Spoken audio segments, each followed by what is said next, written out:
Good morning, YouTube. It is 10 a.m. in the great state of Texas, and we're doing another epoxy project this week, but we're going to do something just a little bit different.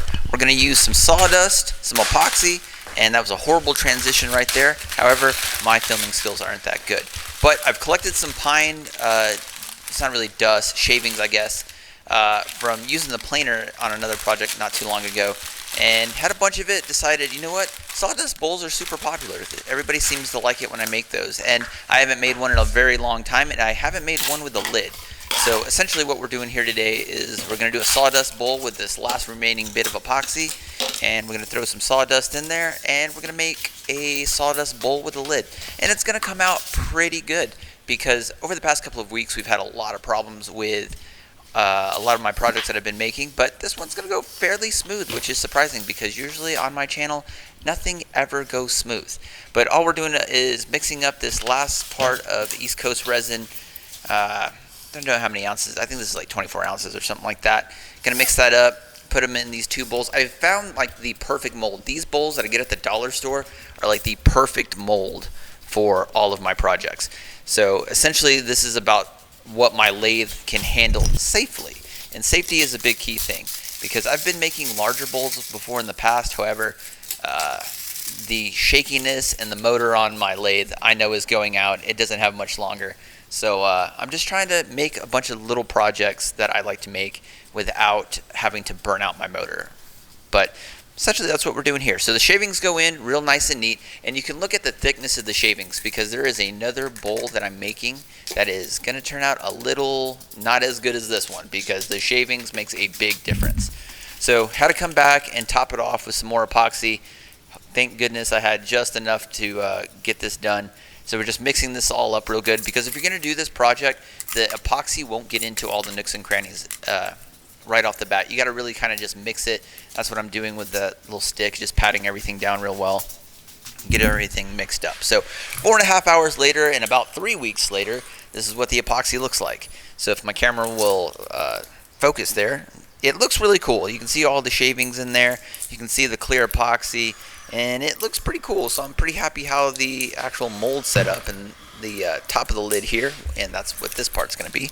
Looks pretty good, not too bad. A little bit of holes in it, and we'll address that a little bit later. So now all we're going to do is get the waste block on, and this has been working really well for me. I used to use those thinner boards. If you go back and watch some projects from last year, I have moved on to 2x4 pieces, because I have had a horrible time drilling in the faceplate. So all we're doing is taking some hot glue, getting that all mixed in, and then you can see there I lined everything up, and I'm using the impact driver to drive these screws in, and they go in absolutely no problem. I should have been doing this the entire time, but bam, I guess you just have to mess up a lot before you really learn something, and that's pretty much what I have to do a lot of the time. As long as I've been doing this, I still haven't learned my lesson for a lot of stuff, but you know what, eventually you get there. So getting everything onto the lathe here, you can see kind of the divots and holes that are in the epoxy initially, but that's not going to be an issue, surprisingly. And I think the key to why this particular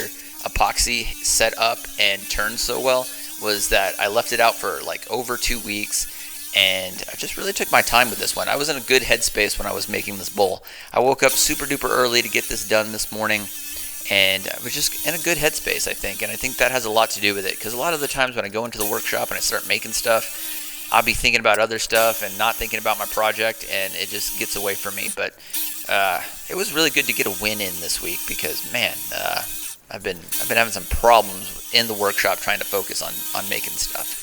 But getting everything into a nice cylindrical shape there goes really smooth. You can tell by the smoothness of the epoxy itself that, you know, the shavings are really good. Now we're just getting the bottom flattened out so we can go ahead and turn it and make a mortise.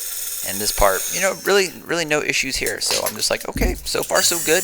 And now we're just going to turn around and make a mortise. And I have also learned use smaller carbide tools when doing this. I used to use my larger round carbide on this one, and I would always get chatter or something would break off, and I'm using the small square carbide tool as well. That is key. I have found out that just works so much better. So we're using the right tools, the right epoxy in the right setting, because when I did this project, it was around 75 degrees already, about 6 in the morning here in Texas, or at least in West Texas it is, and it's already warming up, so that helps the epoxy immensely, because if you try working with epoxy in the wintertime, it's just brittle and it's just horrible. So once we got the mortise down, now look how easy these screws come out using the impact driver. I'm just like, bam, comes out, no issues whatsoever. I'm like, this is awesome. So got that part done, and now we're going to start the gouging portion of it here, being a lot more aggressive with that pine board, because usually I would just pop that off, but I've just figured that just working the material down, I think, is just working better. I used to take a chisel and just like wedge that out, but now that just works a lot easier for me just to do it this way. So I'm back to doing my old stuff, and that seems to be effective, so I'm just going to continue to do that in the future, as long as it doesn't give me a problem. But got that waste block off, and now we just flatten out the surface so we can just start the gouging portion of it here, and just working the lip. And now we're going to start gouging it out, and the shavings made no difference as far as the gouging portion of it went. Or how the gouging went. You can't really tell that the wood shavings are even there. So this comes out really good and really easy. I spent a majority of the time using the larger carbide tool and didn't have a lot of issues there. You can see the really good shavings and ribbons that I'm getting off there, which really helps for turning. So miraculously, I didn't have a part of this when I was gouging that like chattered or got too deep where it just kind of just completely blew out. And I was like, this is going really smooth, which is unusual. I think that's why I'm so like ecstatic about this project, because it went so smooth and I didn't have a lot of issues, which is super rare. It's always good to get a win. And this is what it looks like toward the end there. And all I'm doing here, the lip of the bowl is a little lopsided, so I'm just shaving off the front of it just to flatten everything out, so we can start gouging just how much of the lid portion will go onto it. So got that all flattened out, and I was really afraid that it was going to like blow out on the side and I was going to have a lot of chip out, but it went really smooth. That part was easy, and I was like, okay, good for us.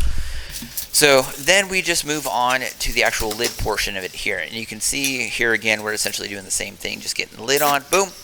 And yes, I know the screws aren't going in all the way, but I just went halfway and then just came back and finished them off. No issues there. Bam, another easy breezy. Get an impact driver. If you're new to woodworking, in my opinion, and you should not take my advice because I don't know what I'm doing, impact driver I think is a lot better tool than a drill for putting in faceplates. At least that's my opinion, in my experience. But here we are essentially doing the same thing, getting everything leveled down.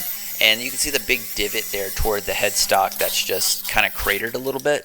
But we work that material off really easy, not a whole lot of issues. I'm trying to save enough of it so it's round enough so it can actually be a lid. Because if you saw my previous project, it was kind of an issue because I ended up taking off a lot more material and the lid ended up being a lot smaller, and I had to come back and fix the actual bowl portion. But nothing like that on this project. Real easy, coming back, making a mortise, and we're just going to flip that, and then we'll gouge out this portion so we can get the lid finished. And making the mortise on this one again went really smooth. Not a whole lot of problems here. So then we get it flipped, doing the same thing, being a lot more aggressive with that pine board. Just melts like butter against the chisel, and then just gouging it out, popping that off, and then getting everything nice and flat. And then we're going to actually make sure everything is nice and even before we kind of gauge how I want the lid to fit on the main portion of the bowl here. But get an idea, and then I'm like, okay. This is always the part where I get the most nervous, because when you start taking off small portions like that, it just takes one little chip to kind of explode the whole amount of epoxy. And I got like a death, it doesn't look like it in the video, but I got like a death grip on the chisel while I'm doing that. So sized it up to the portion that we wanted. Then we're just going to make a reverse mortise, and then we'll flip it, finish the dome out, and then it'll be done. But goes relatively smooth. Like I said, no issues on this project, which I'm jinxing myself because the next one just means I'm going to have so many problems, and that's usually what happens. So we get everything flipped over on the lathe, and now we're just, gouging out, finishing it out the dome. That will be the main portion of the lid. And this part again goes really smooth, and just making that nice dome that you guys have come to expect.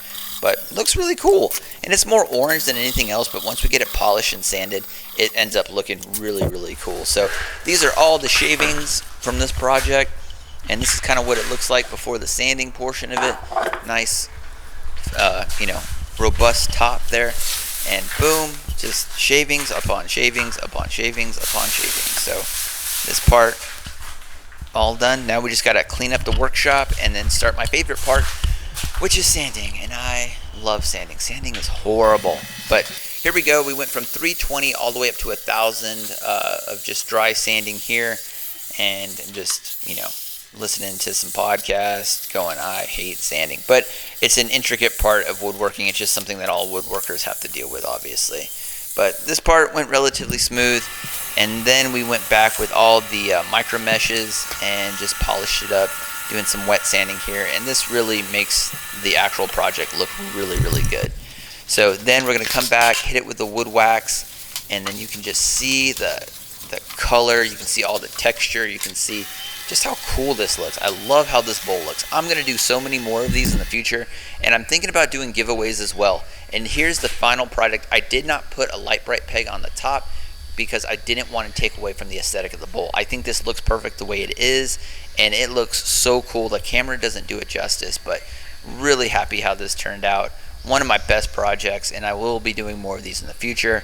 So hope you guys liked it. Hope you got something out of it. And this is what the inside of it looks. Looks gorgeous. Look how cool that looks. So I'm excited for it. Hope you guys liked it again, and hope everybody's doing well. And yeah, I'll see you guys in the next one. All right, peace.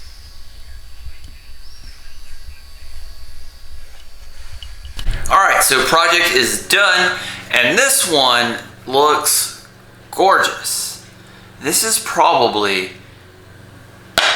I have done plenty of these sawdust bowls, but this one looks probably the best one I've ever done. And I didn't put a light bright peg at top because I didn't want to take away from just how cool this looks. Like, the camera doesn't do it justice of just how awesome this looks. But man, I'm really happy how this turned out. Not a lot of problems. Like, I don't know if the epoxy just set up better, or I was like in a better mental state, even though I woke up at 5 o'clock to do this project, because you have to, because it's Texas and it's 78 degrees in my workshop, and it's gonna be like 98 degrees later. So I had to get in here to get this done. But man, looks really, really cool. I love how this looks. But there's some other sawdust projects that I'll probably do for next week's project as well. We'll see how those go.